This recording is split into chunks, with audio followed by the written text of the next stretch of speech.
and welcome to the 18 WJTS News for this Wednesday, June 26th. Thank you so much for joining us tonight. I'm Joey Rehl reporting. The Du Bois County Sheriff's Office is asking for the public's help in locating a missing teen. The teen in question is 16-year-old Isaac Flores, who went missing around 7 p.m. on Monday evening somewhere between Jasper and the state of Illinois.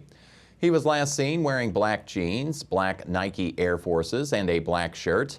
If you have any information, please contact the Du Bois County Sheriff's Office at 812-482-3522.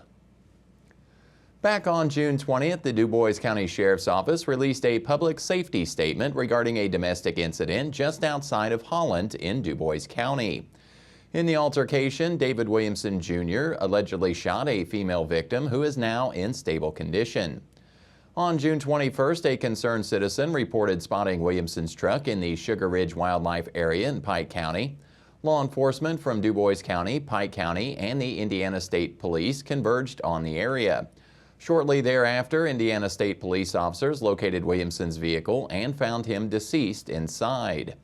An autopsy was performed on Monday where Williamson's death was determined a suicide. The Huntingburg City Council and Utility Board convened on Tuesday evening to discuss the Housing Authority, reports on the gas, electric, and water utilities, and new information on the CenterPoint Energy incident that happened late last week. Mayor Neil Elkins began the meeting by representing Tina Brahm of the Housing Authority as she was scheduled to ask the council for forgiveness funding on the expenditure of $9,807.06 that was used to improve apartments that the city manages. The council approved their forgiveness of the expenditure. John Rudepoler, Energy Superintendent for Huntingburg, discussed monthly reports for the gas and electric utility. In reviewing various projects, Rudepoler shared the continued efforts to connect gas lines and improve service lines that Huntingburg provides for the town of Ireland. The department's goal is to provide connected gas services to the West Ireland area. The electric utility has replaced many utility poles throughout town over the past month, preventing the decay of older poles. Rudepoler also boasted about 2 department members who have been training to obtain their CDL licenses and has also been able to train using city-owned vehicles to obtain driving training hours. These 2 individuals were sent to take their CDL certification test last week and both passed on their first attempt.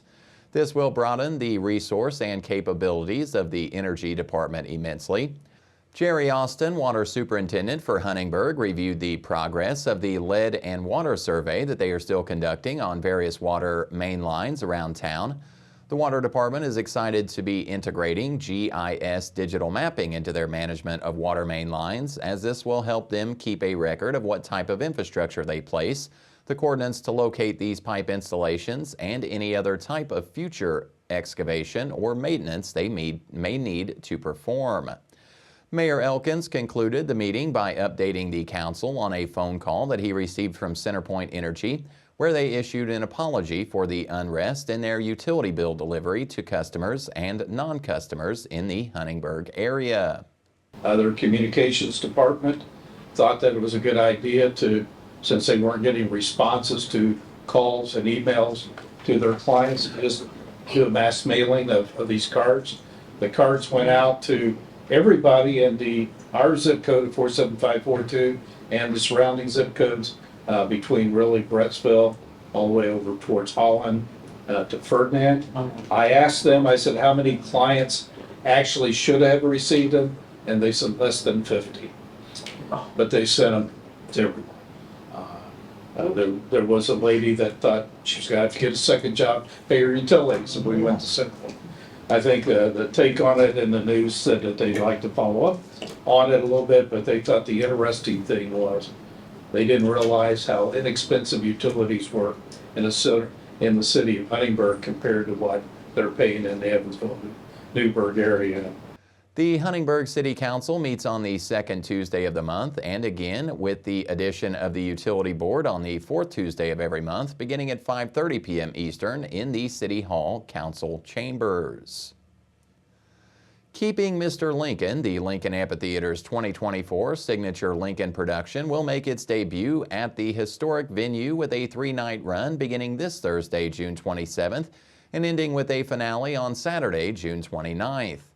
A Civil War reenactment ensemble, Red Bank Reunion Band, will perform in the mezzanine before the start of each performance. Doors for each night will open at 6 p.m. and the performance will begin promptly at 7 p.m. It's important to note that all times are central.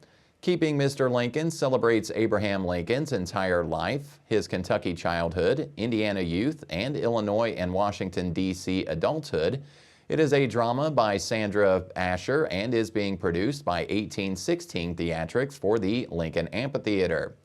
General admission tickets are only $19.95, and there are senior tickets available and veteran tickets available, $17.95 for those 55 and older, and veterans pay $15.95. Children 12 and under are free with a downloaded ticket. Tickets can be purchased at lincolnamphitheater.com or by calling the box office at 812-937-2329. They will also be available for purchase in person at the box office the day of each performance. The run is being presented with support from the Lincoln Boyhood Drama Association, and the Lincoln Amphitheater's 2024 performance series is presented by the Spencer and Perry County Community Foundations.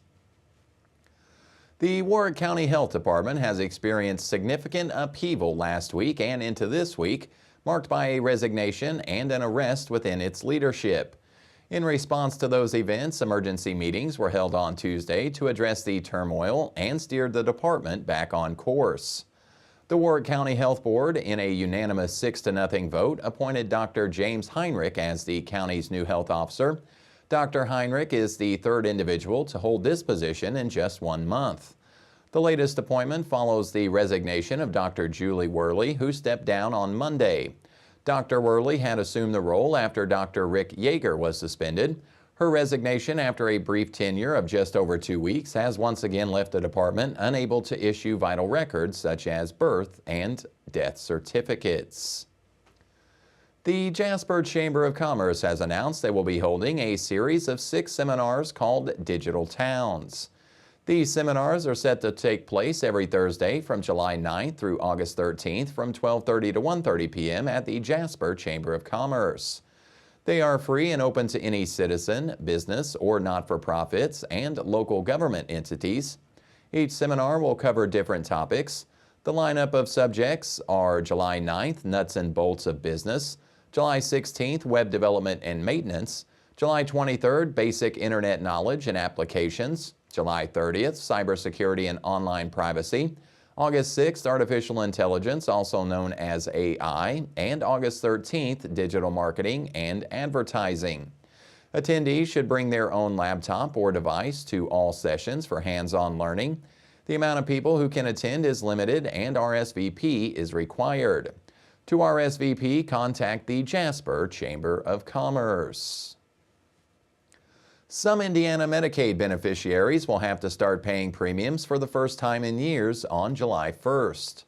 People enrolled in the Healthy Indiana Plan, Children's Health Insurance Program, and MedWorks will get a bill this summer. The state waived the cost-sharing requirement in 2020 as part of the COVID-19 pandemic actions. By early 2025, anyone purchasing an Indiana hunting, trapping, fishing, or combo license will have the option to purchase their license in form of a durable card that can withstand harsh outdoor conditions.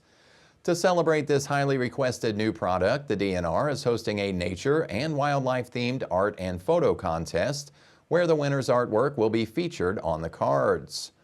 4 artists' work will be chosen for the background options of the durable license cards, as well as their e-gift certificates. All 2D art mediums will be accepted, with the exception of AI-generated art. The artwork must feature a wildlife species, outdoor recreation activity, or natural landscape found in Indiana. Artwork and images can be black and white or color. Any photographs submitted should have been taken within the past 2 years. Those wishing to enter should email their entries to dfwcontest@dnr.in.gov by the deadline of Friday, August 2nd at 11:50 p.m. Eastern. For more information, you can visit our website. And that's been news here on 18 WJTS TV. We will have a check of your weather forecast right after this.